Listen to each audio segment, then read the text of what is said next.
안녕하세요. 수업 요약 드리겠습니다. 오늘 같은 경우에도 대화를 하면서 이런저런 것들을 풀어봤는데요. 점점 그런 게 나와요. 이제 예전에는 어휘나 이런 부분들 때문에 제가 가르쳐 줘야 될 게 많았던 부분이 있는데 지금은 그 어휘를 그냥 던져준다고 될 부분이 아니라 그게 왜 그렇게 만들어지고 그걸 어떻게 찾을 것인지 이런 것들에 대한 얘기들이 수반돼야 되기 때문에 숙제를 즉석에서 만들어 주기에는 시간이 너무 많이 소모되는 거라서 지금 이 수업 요약을 끝내고 숙제를 또 만들어 줘야 될 것 같습니다. 예를 들어서 여기 위에서부터 지금 스펜드의 차이점을 use와 같이 대놓고 봤을 때 스펜드는 뭔가를 써서 이제 사용하면 할수록 줄어드는 것들에 스펜드를 많이 쓰거든요. 그래서 그런 식으로 돼 있고 이런 그냥 기본적인 문장들을 만드는 건 됐는데 이제 영화를 보러 갔던 걸 알고 있어요. 금요일 날인가 그랬겠죠.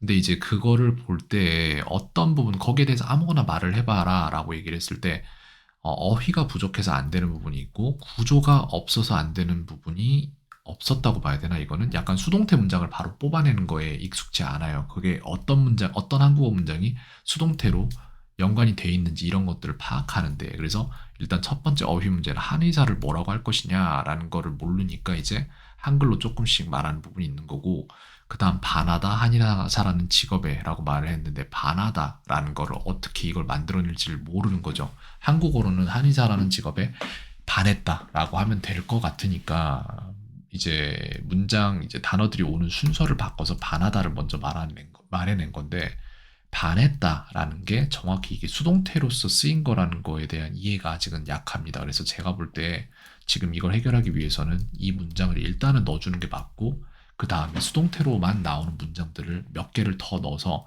이것에 익숙해지게 만들어야 돼요. 지금 현재 그게 가장 중요하고 그 다음에 이거를 더 이렇게 좀 음, 유연하게 여기까지도 가능하거든요. 아버지는 사랑에 빠졌다. 한의사라는 직업에 사랑에 빠졌다라는 말까지도 가능해. My father fell in love with 한의사라는 직업 이런 식으로까지 가능하거든요.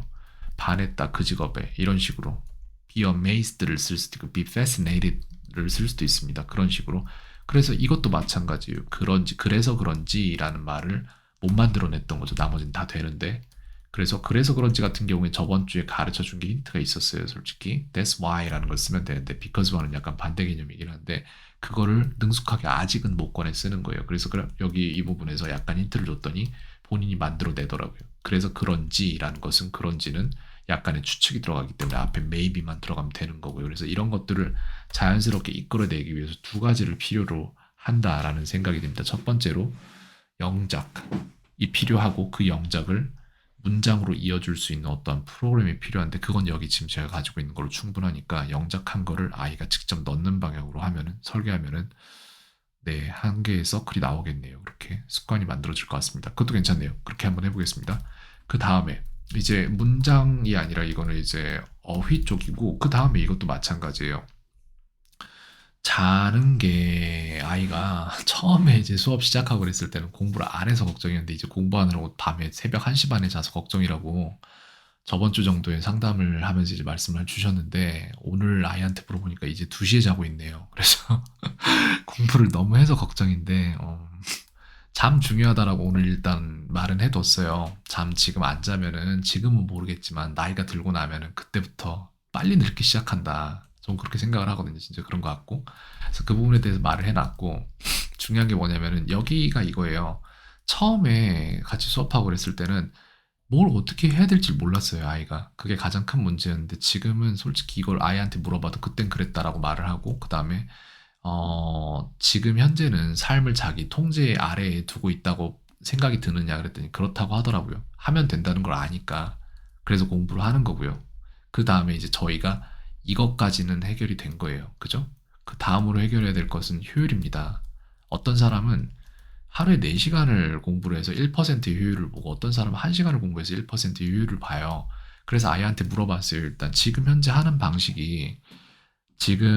방식을 그대로 고수해서 나중에도 똑같은 시간만큼 공부를 하게 되는 거를 야기시킬 것 같냐? 아니면은 지금 그렇게 하면은 나중에 공부하는 시간이 줄어서 효율이 올라가게 되는 상황이 나올 것 같냐 했더니 후자를 말하더라고요. 이렇게 될 것 같대요. 더 공부를 적게 해도 될 것 같다고 말을 하더라고요.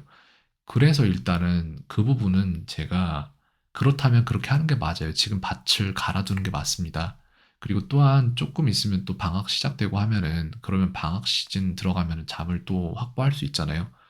지금 습관대로라면은 학교 가는 시간 빠지고 방학에 시간 확보되면은 오히려 학교 가는 것보다 효율이 더 나올 것 같아요. 그렇게 되면은 잠 확보하고 그렇게 밭을 가는 시기가 이번 방학이 그런 시기가 된다면은 그렇다면 수학은 방학이 끝나고 이제 고등학교 들어가기 전에 될 수 있지 않을까 해서 아이가 진짜 지금 생각한 대로 잠을 늘려가면서 공부하는 시간을 줄이면서 같은 효율을 보고 더 나아가서는 공부하는 시간을 더 줄여도 효율이 더 나오고 이런 식으로 해서 가면은 그게 맞다라고 생각을 합니다. 그래서 지금 아이가 판단한 대로 공부를 일단은 그렇게 하게 하는 게 맞는 것 같아요.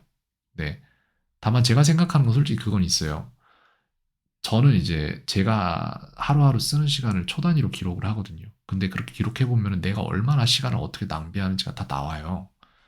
근데 아마 아이도 언젠가는 그걸 해보면 될 것 같아요. 근데 다만 아이가 지금 정한 답은 지금 이렇게 하는 게 밭을 갈아두는 상황이고 효율에서 나중에 이득을 볼 것이다 라고 했기 때문에 그건 제가 보면서 아이가 그렇지 않다라고 보여지면 또 얘기를 꺼낼 거고 그렇다고 보여지면은 내 말이 맞았구나, 너의 말이 맞았구나 라고 격려를 해주는 쪽으로 가면 좋을 것 같습니다.